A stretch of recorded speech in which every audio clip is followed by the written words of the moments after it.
नमस्कार दोस्तों, मैं राहुल वर्मा आपका स्वागत करता हूं मेरे YouTube चैनल अग्नि परीक्षा पर। आज मैं आपको कक्षा 10वीं की मैथ क्लास की 1.1 प्रश्नावली के बारे में बताऊंगा। 1.1 प्रश्नावली हमारा है जिसका नाम है वास्तविक संख्या। इसके जो हटाए गए पैटर्न है उसके बारे में हम बिल्कुल भी डिस्कस नहीं करेंगे, जो बचा हुआ पैटर्न है उसी के बारे में डिस्कस करेंगे। तो हमारा आज का पहला सवाल है, ये निम्नलिखित संख्याओं को अभाज्य गुणनखंडों के गुणनफल के रूप में व्यक्त कीजिए। जिसका पहले का पहला है 140। 140 का हमें अभाज्य गुणनखंड विधि द्वारा गुणनफल निकालना है। तो देखिए 140 को हम कैसे लिख सकते हैं, इस प्रकार से। फिर 140 में हम ऐसी संख्या का भाग देंगे जिससे पूरी बार जाती हो। तो इसमें 2 का भाग देंगे तो ये जाएगी 70 बार। फिर 70 में भी वापस 2 का भाग देंगे तो ये जाएगी हमारी संख्या 35 बार। फिर 35 में 3 का भाग नहीं जाता, ना ही 2 का जाता है। फिर आगे लेंगे 5 का लेंगे तो 5 का भाग 35 में जाता है 7 बार। फिर 7 में 7 का ही भाग देंगे, ये जाएगा 1 बार। तो हम 140 को कैसे लिख सकते हैं, 2 × 2 × 5 × 7। लेकिन हमें तो ये तो हमारे अभाज्य गुणनखंड है, लेकिन इनके गुणनफल बताने हैं। तो देखिए ढंग से थोड़ा सा कि एक ही संख्या कितनी बार आ रही है, एक ही संख्या कितनी बार आ रही है। तो इसमें 2 बार आ रही है, तो इसको हम ऐसे लिखेंगे 2 की घात 2। और बाकी की संख्या जैसे 5 है, ये भी 1 बार है और 7 भी 1 बार। इस प्रकार हमारा पहले के पहले का अभाज्य गुणनखंड का गुणनफल समाप्त होता है। अब देखिए हमारा दूसरा सवाल क्या कहता है। दूसरा सवाल है 156 का अभाज्य गुणनखंड निकालना है। तो इसको भी इसी तरीके से निकालेंगे, 140 के तरीके से। इसको लिखेंगे 156। अब इसमें भी वही सर्वप्रथम 2 का भाग देंगे, 2 का भाग देंगे तो ये जाएगा 7 बार। फिर जाएगा 8 बार, यानी 78 बार। फिर 78 में भी हम 2 का भाग देंगे तो ये जाएगा हमारा 39 बार। फिर 39 में हम भाग देंगे 3 का, अगर जाता है तो ठीक है, नहीं जाता तो फिर अगली संख्या का भाग देंगे। तो इसमें 3 का भाग देकर देखते हैं, जा रहा है हमारा 3 एकम 3, 3 तिया 9, यानी 13 बार। फिर 13 एक स्वयं खुद अभाज्य संख्या है, तो अभाज्य संख्या में अभाज्य संख्या का ही भाग जाता है। तो इस प्रकार हमारा 156 का गुणनखंड प्राप्त हुए हैं, 2 × 2 × 3 × 13। फिर वही 140 की तरह देखना है कि कौन सी संख्या कितनी बार आ रही है। तो 156 बराबर 2 × 2, ये 2 बार आ रही है, तो इसके 2 की घात 2 लगा देंगे और बाकी की बची हुई संख्या को 3 × 13 इस प्रकार लिख देंगे। देखिए अब हम चलते हैं हमारे पहले के तीसरे सवाल पर, जिसका अभाज्य गुणनखंड निकालना है। क्या है पहले का तीसरा सवाल, 3825। इसका अभाज्य गुणनखंड निकालना है। तो कैसे निकालेंगे, तो पहले निकालेंगे तो उसी प्रकार 3825 इस प्रकार लिख लेंगे। फिर इसमें हम 3 का भाग देंगे, क्योंकि 2 का तो जाएगा नहीं। क्यों नहीं जाएगा, क्योंकि इसमें इकाई 5 है, इसलिए जब इसमें भाग देंगे तो हमारा मान आएगा, ये तो गया 1 बार, फिर जाएगा 2 बार, फिर जाएगा 7 बार, फिर जाएगा 5 बार, यानी 1275 बार। फिर 3 का देंगे वापस, तो ये हमारा जाएगा 425 बार। 425 में फिर भाग देंगे 5 का, क्योंकि अभी इसमें 3 का भाग नहीं जाएगा। तो जब इसमें भाग देंगे तो ये हमारा जाएगा 85 बार। फिर 85 में वापस 5 का भाग देंगे तो ये हमारा जाएगा 17 बार। फिर 17 में एक अभाज्य गुणनखंड है, तो इसमें 17 का ही भाग जाएगा। तो इस प्रकार हमारा 3825 का फैक्टर क्या प्राप्त हुआ गुणनखंड, 3 इंटू 3 इंटू 5 इंटू 5 इंटू 17। फिर वापस लिखते हैं इसको गुणनफल के रूप में। तो कैसे लिखेंगे, वही चेक करेंगे जो पहले करके आए थे कि एक ही संख्या कितनी बार आ रही है, जितनी बार आ रही है उसमें उतनी ही घात लगा देंगे। तो देखिए 3 इसमें 2 बार आ रहा है तो 3 की घात 2। फिर 5 भी इसमें 2 बार आ रहा है तो 5 की घात 2 और बाकी का बचा क्या 17। ये हमारा इस प्रकार से पहले का तीसरा सवाल समाप्त होता है। अब इसके बाद हम चौथे सवाल पर चलते हैं। हमारा चौथा सवाल देखिए क्या है कि 5005 का भी अभाज्य गुणनखंड निकालना है। तो निकालते हैं 5005 का अभाज्य गुणनखंड उसी प्रकार से 5005। इसमें भाग देंगे 5 का, तो भी 3 का तो जाएगा ही नहीं, तो 5 का भाग दिया इसमें, ये गया 1000 एक बार। फिर वापस भाग देंगे इसमें 7 का, 5 का नहीं जाएगा तो ये जाएगा हमारा 143 बार। 143 में फिर भाग देंगे हम, क्योंकि अब इसमें 7 का नहीं जाएगा तो 11 का भाग देकर देखेंगे तो ये हमारा भाग जाएगा 13 बार। फिर 13 एक स्वयं खुद अभाज्य संख्या है तो इसमें स्वयं का ही भाग जाएगा। इस प्रकार हमारा 5005 का अभाज्य गुणनखंड प्राप्त होते हैं। देखिए किस प्रकार से 5 इंटू 7 इंटू 11 इंटू 13।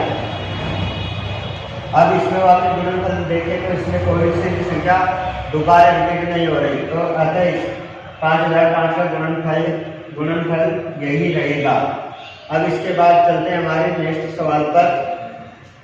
देखिए 5वां इसी का 429 का अभाज्य गुणनखंड निकालना है। तो जो पहले निकाले थे उसी प्रकार से निकालेंगे, इसके भी अभाज्य गुणनखंड। इसको इस प्रकार से लिखेंगे 7429। अब देखिए ये 7429 में हमारी छोटी संख्याओं को भाग नहीं जाएगा, हम डायरेक्ट इसमें भाग देंगे 17 का।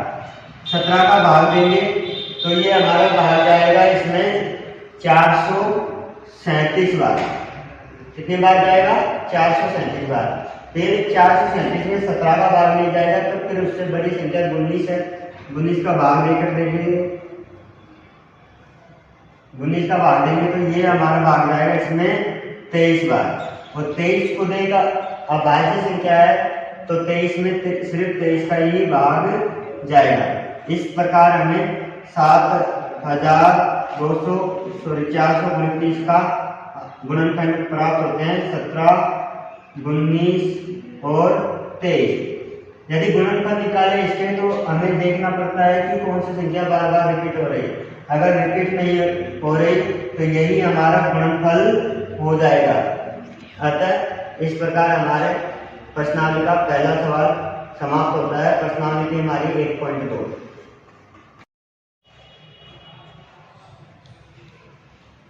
देखिए अब हम चलते हैं हमारे दूसरे सवाल पर। दूसरा सवाल क्या कहता है हमारा कि पूर्णांकों के निम्नलिखित युग्मों के HCF और LCM ज्ञात कीजिए तथा जांच कीजिए कि दो संख्याओं का गुणनफल बराबर है HCF इंटू LCM की। ये हमें दिखाना है। इसका दूसरे का पहला सवाल है, वो सवाल है हमारा कि 26 और 91, इसका हमें LCM व HCF निकालना है। फिर उसके बाद इस सूत्र के माध्यम से इसकी जांच भी करनी है। जो पीछे किए थे उसी प्रकार इस सवाल को भी करेंगे कि 26 को भी इस प्रकार से अभाज्य गुणनखंड के द्वारा हल करेंगे और 91 को भी अभाज्य गुणनखंड विधि द्वारा हल करेंगे। तो देखिए पहले 26 को करते हैं। तो 26 में हम सर्वप्रथम 2 का भाग देंगे तो ये जाएगा हमारा 13 बार। फिर 13 एक अभाज्य संख्या है तो इसमें 13 का 13 में ही भाग जाएगा। अतः इस प्रकार 26 का हमें गुणनखंड प्राप्त हुए 2 × 13। फिर उसी प्रकार 91 में देंगे हम, तो 2 का नहीं जाएगा, 3 का नहीं जाएगा, ना 5 का जाएगा, इसमें जाएगा 7 का भाग देंगे तो ये हमारा भाग जाएगा 13 बार। फिर वही 13 एक अभाज्य संख्या है, तो अभाज्य संख्या में तो स्वयं का ही भाग जाता है, तो 13 में 13 का भाग देंगे तो ये जाएगा 1 बार। तो 91 के हमें गुणनखंड प्राप्त हुए हैं 7 × 13। अब इन दोनों के द्वारा हम एचसीएफ ज्ञात करेंगे। तो देखिए एचसीएफ ज्ञात करने का तरीका कि जो हमने 26 और 91 के गुणनखंड किए हैं उन दोनों में देखेंगे कि एक जैसी कॉमन संख्या कौन कौन सी है। तो देखिए इसमें 13 समान आ रहा है, तो इसका एचसीएफ तो 13 हो जाएगा। और एलसीएम निकाले तो इसका एलसीएम जो एचसीएफ आया उसको तो ऐसे कैसे लिख दो, फिर ऊपर बची हुई संख्याएं हैं उनको ऐसे कैसे लिख दो। तो ऊपर देखो 26 में से तो 2 बची हुई है गुणनखंड में से, और 91 के गुणनखंड में से 7 बची हुई है। जब इनको आपस में गुणा करेंगे तो इसका मान आएगा हमारे पास 182। ये तो 26 और 91 के एचसीएफ और एलसीएम प्राप्त हुए हैं। अब हमें इसकी सत्यता की जांच करनी है। तो सत्यता की जांच करने की क्या है हमारा सूत्र कि पहले मैं इसको इधर लिख रहा हूँ HCF × LCM बराबर, फिर आगे लिखना है आपको संख्याओं का गुणा। ये सूत्र भी सही है और आपकी किताब में दे रखा है ये सूत्र भी सही है।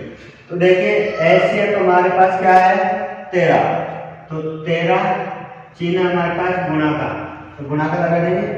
एलसीएम आया हमारे पास 182 और संख्या कौन कौन सी थी हमारे पास 26 और 91, तो इन दोनों को गुणा करेंगे 26 × 91। अब देखिए 13 को 182 से गुणा करेंगे तो हमारे पास संख्या आएगी 2366, और इसी प्रकार इसको गुणा करेंगे तो हमारे पास संख्या आएगी 2366। अतः ये हमारी सत्यता की जांच कंप्लीट होती है। तो अब चलते हैं हमारे नेक्स्ट सवाल पर, इसी का दूसरा सवाल है 510 और 92। इसका एचसीएफ व एलसीएम निकालना है। तो जो पहले का निकाला था उसी प्रकार निकालेंगे। 510 को भी अभाज्य गुणनखंड विधि द्वारा गुणनखंड करेंगे और 92 का भी अभाज्य गुणनखंड विधि द्वारा गुणनखंड करेंगे। तो सर्वप्रथम हम 510 में 2 का भाग देते हैं, तो ये हमारे पास देने पर जाएगा 2 5 5 यानी 255 बार। फिर 255 में हम 3 का भाग देंगे तो ये हमारे जाएगा 85 बार। फिर 85 में हम 5 का भाग देंगे तो ये जाएगा 13 बार। तो 13 बार 17 बार जाएगा। फिर 17 में एक अभाज्य संख्या है तो 17 में 17 का भाग देंगे तो ये जाएगा 1 बार। तो अतः 510 के अभाज्य गुणनखंड हमें प्राप्त हुए हैं 2 × 3 × 5 × 17। उसी प्रकार फिर 92 में देंगे 2 का भाग तो इसमें जा रहा है तो ये जाएगा हमारा 46 बार। फिर 46 में देंगे तो ये जाएगा हमारा 23 बार। फिर 23 का अभाज्य संख्या है तो अभाज्य संख्या में सिर्फ अभाज्य संख्या का भाग जाता है, तो 23 में 23 का भाग दिया तो गया 1 बार। अब इस प्रकार हमें 92 के गुणनखंड प्राप्त हैं 2 × 2 × 23। अब इसका एचसीएफ निकालना है। तो एचसीएफ निकालने का एकदम साधारण तरीका है कि जो 510 और 92 के गुणनखंड किए हैं उनमें से जो संख्या कॉमन है उसको ले लो। देखो इसमें 2 ही कॉमन आ रही है और बाकी की अदरवाइज कोई संख्या कॉमन नहीं है। तो 2 तो इसका HCF हो जाएगा और LCM निकालना है तो HCF को तो ऐसे जैसे लिख दो और बाकी की जो बची हुई संख्या है उनको आपस में गुणा कर दो। तो इसको गुणा करेंगे 3 × 5 × 17 इंटू देखो ऊपर क्या है नीचे 2 × 23। जब इसको गुणा करेंगे तो हमारे पास संख्या आएगी गुणा करने पर 23,460। अगर इस प्रकार हमारा HCF और LCM 510 और 92 का निकल जाता है। अब इसकी सत्यता की जांच करेंगे तो सत्यता की जांच करेंगे वही सूत्र लगाना है। सूत्र है हमारा HCF × LCM बराबर संख्याओं का गुणा। HCF × LCM बराबर संख्याओं का गुणा। तो HCF हमारे पास कितना आएगा 2 और LCM का मान 23,460 और संख्याएं क्या क्या है हमारे पास एक तो है 510 और 92। तो 510 × 92 जब इनको गुणा करेंगे हम तो हमारे पास संख्या आएगी 46,920। उसी प्रकार इसको गुणा करने पर 46,920। अतः इस प्रकार हमारी सत्यता की जांच होती है। अब हम चलते हैं इसी के तीसरे सवाल पर। तो देखिए अब हमारे तीसरा सवाल है 336 और 54। इसका भी HCF और LCM निकालना है। तरीका वही रहेगा, इसमें भी कोई चेंज नहीं होगा। बाध्यगुणन के विधि द्वारा 336 और 54। तो सर्वप्रथम 336 के बाध्यगुणन का करेंगे तो मान आएगा इसमें भाग देंगे तो 2 का तो ये जाएगा 2 एकम 2 फिर 6 बार फिर 8 बार यानी 168 बार। फिर 2 का देंगे इसमें तो ये जाएगा हमारा ये 84 बार। फिर 84 में भी 2 का जा रहा है तो देंगे इसमें तो ये जाएगा हमारा 42 बार। फिर 42 में 2 का देंगे तो ये जाएगा हमारा 21 बार। फिर 21 में हम 3 का देंगे तो 3 का गया 7 बार। फिर 7 एक अभाज्य संख्या है तो 7 में सिर्फ 7 का ही भाग जाएगा तो ये गया 1 बार। इस प्रकार 336 के अभाज्य गुणनखंड प्राप्त हुए 2 × 2 × 2 × 2 × 3 × 7। फिर 54 के निकालते हैं तो 54 में हम 2 का भाग देंगे तो ये गया हमारा 27 बार। 27 में 2 का भाग नहीं जाता तो 3 का देंगे तो ये जाएगा 9 बार। फिर वापस 3 का देंगे तो ये गया 3 बार। फिर 3 में 3 का भाग देंगे तो 1 बार। तो 54 के हमें अभाज्य गुणनखंड प्राप्त हुए 2 × 3 × 3 × 3। अब इसका हमें HCF निकालना है। HCF निकालेंगे तो वही तरीका लगाना है कि कौन सी संख्या इसमें एक जैसी है। तो देखिए ये दोनों एक जैसी है और इसमें ये 3 ये दोनों एक जैसे आ रहे हैं। तो एक तो 2 को लिख देंगे, चिन्ह हमेशा गुणा का है तो गुणा का लगाएंगे और इधर से 3 लिख देंगे तो हमारा HCF तो 6 हो जाएगा। अब इसी का LCM निकालना है। LCM तो LCM निकालने के लिए HCF को लिख दो पहले ऐसे जैसे। तो HCF तो हमारा 6 और बाकी की बची जो संख्या है उनको गुणा कर दो इसी के साथ। तो ऊपर वाली संख्या में 2 तो 3 बार 1 7 बार तो 2 × 2 × 2 × 7 और नीचे से 3 2 बार तो 3 को भी गुणा कर देंगे। तो इनको गुणा करने पर हमारे पास संख्या आती है 3024। अतः इस प्रकार हमारी HCF व LCM निकलता है। इसके बाद हम इसकी सत्यता की जांच करेंगे। तो जांच करने के लिए वही सूत्र का प्रयोग करेंगे। तो पहले का क्या था हमारा सूत्र HCF इंटू LCM बराबर संख्याओं का गुणा।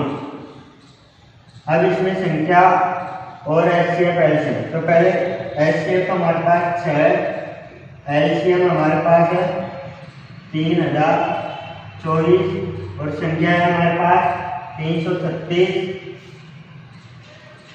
इंटू 54।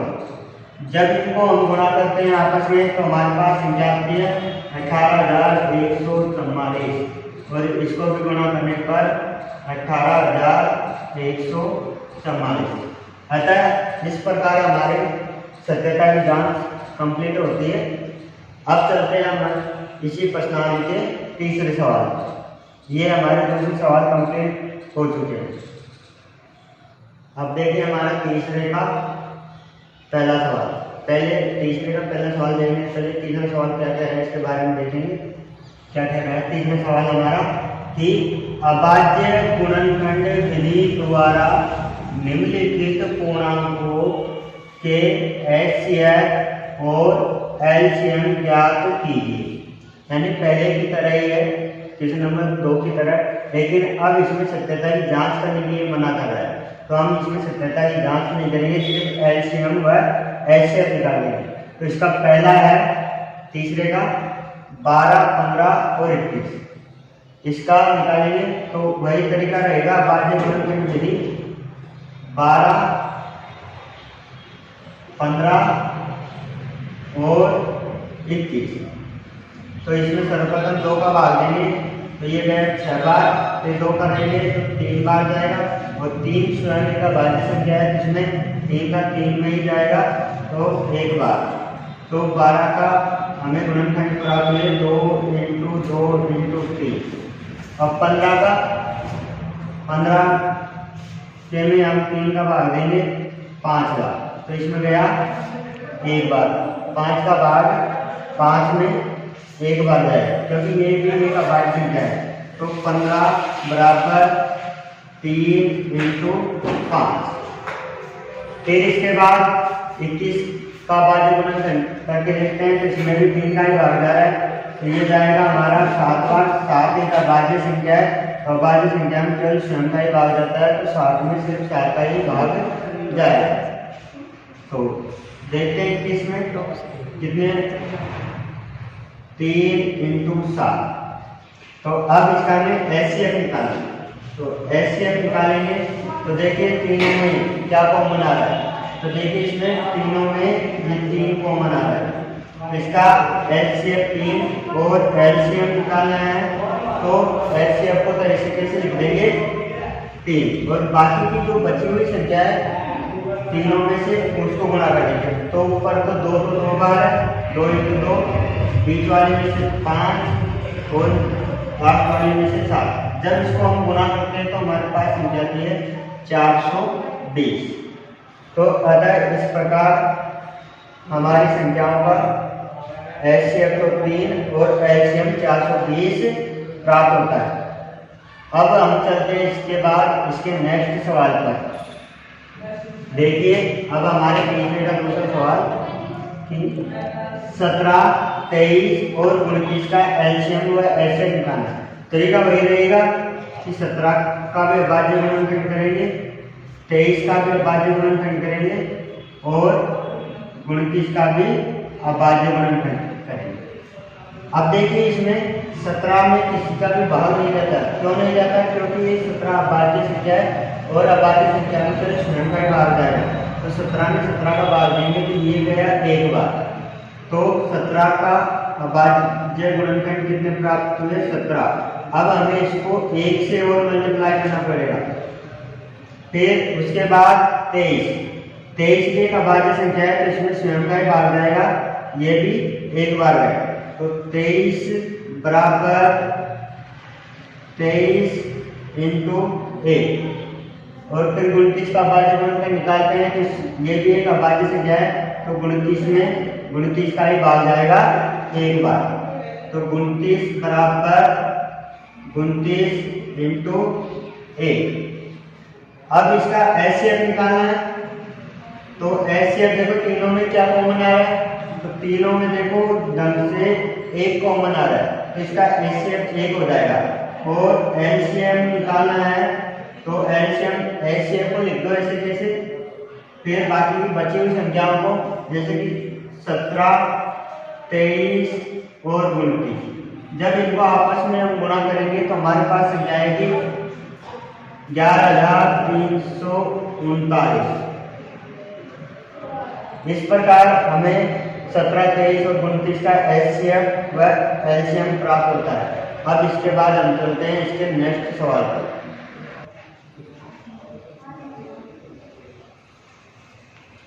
देखिए अब हमारे तीसरे का तीसरा सवाल, 8, 9 और 25 का एलसीएम व एचसीएफ ज्ञात करना है। तरीका वही रहेगा, अभाज्य गुणनखंड विधि द्वारा 8, 9 और 25। तो सर्वप्रथम 8 के अभाज्य गुणनखंड करते हैं, इसमें 2 का भाग देंगे तो 4 बार गया, फिर इसमें 2 का जाएगा वापिस 2 बार, फिर 2 का जाएगा 1 बार। तो 8 के तो हमें प्राप्त हुए 2 × 2 × 2 इंटू, फिर इसे 1 को भी लिखना पड़ेगा। 3 का देंगे 9 में 2 का तो नहीं जाता इसलिए, तो ये 3 बार गया, फिर 3 का देंगे 1 बार। तो 9 के हमें प्राप्त हुए 3 × 3 × 1, क्योंकि 1 लिखना जरूरी है। फिर 25 का देंगे, 25 का भाज्य गुणनखंड करेंगे तो इसमें 5 का जाएगा, 5 1 कम 5, यानी 5 में 5 का देंगे फिर 1 बार। तो 25 के अभाज्य गुणनखंड प्राप्त हुए हैं 5 × 5 × 1। अब इसमें 1 लिखना तो जरूरी है, क्योंकि इनमें ये सारे की सारे जो हमारे पास अभाज्य गुणनखंड आए हैं वो सब तीनों में ही अलग अलग संख्याएं हैं, तो 1 इसलिए लिखना जरूरी है। तो अब हम इसका एचसीएफ याद करते हैं, तो इसमें कॉमन सिर्फ 1 आ रहा है, तो इसका एचसीएफ तो 1 हो जाएगा। यदि एलसीएम निकाले तो एलसीएम बराबर 1 को तो ऐसे कैसे लिख दो, और बाकी की जो बची हुई संख्याएं हैं उनको गुणा करेंगे 2 × 2 × 2 इंटू इसमें 3 × 3 इंटू इधर है 5 × 5। जब तीनों इन पूरी संख्याओं को गुणा कर देंगे हम, तो हमारे पास इसका आंसर आएगा 1800।